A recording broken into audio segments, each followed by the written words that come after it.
We already knew it, but the numbers prove it. The black hair care industry grosses $15 billion annually. There are more than 10,000 beauty supply stores nationwide. 96% of the revenues come from black consumers, but less than 3% of beauty supply stores are owned by African Americans. So why is it so hard for us to get a piece of the pie? Joining me this morning, Beauty Supply Institute founder, Devin Robinson. Devin, how do we get African Americans to understand, look, we have this tremendous spending power. I mean, we are spending tons of money. Yes. Even in a recession, sisters will get their hair done. Yeah. Does not matter. And it's getting folks to understand that we can determine this path. Yeah, absolutely. It's interesting that you said that, because in 2008, when we were at the height of the recession, the beauty supply industry, even though retailing was down, it grew by 12% during that time. So it shows that people, want to stay beautiful. They got job interviews. People just have to take care of their hygiene, that kind of stuff. So that's what makes this industry so recession-proof, because people are constantly spending on beauty products in our community. I got to go ahead and ask you, Devin, I got about 90 seconds left. I've got to ask you this here.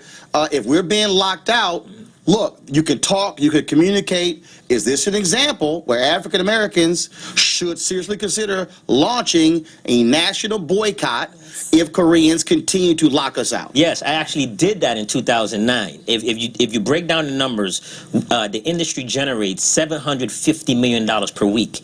So I did a one-week boycott, steering people to black-owned stores. But then I started to take a closer look. We have an issue that we don't have enough black-owned stores. We don't have capacity. Right. So I started to go into the trenches and started opening more stores. And since that time, we've opened over 70 stores, and we haven't lost any going out of business. And we've generated over $13 million. All right, so really, there's an economic opportunity here for African Americans to open beauty supply stores and steer our customers to those stores. Yeah, absolutely. The issue with the industry is distribution. The Asians are the dominant distributors. So what happens is we still got black manufacturers. They got the Black & Bossy, but if you can't distribute, it don't matter. Exactly. So once our black manufacturers send the products to the distributor then decides who's going to get the products and at what price.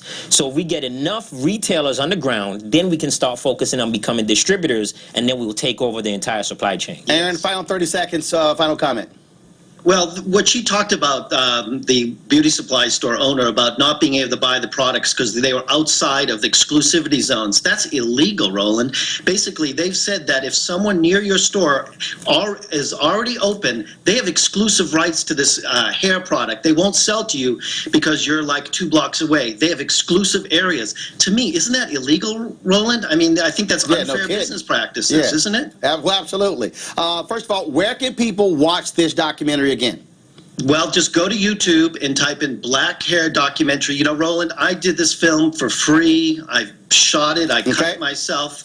And I just want to share it with folks. I'm not trying to make any money on this. I'm here just to try to get these investors to open up 100 stores to do what Devin's doing. All right, Aaron, we certainly appreciate it. Devin, Kelly, Princess, thank you so very much. Absolutely. And we'll keep keeping the focus on this. Thanks so much.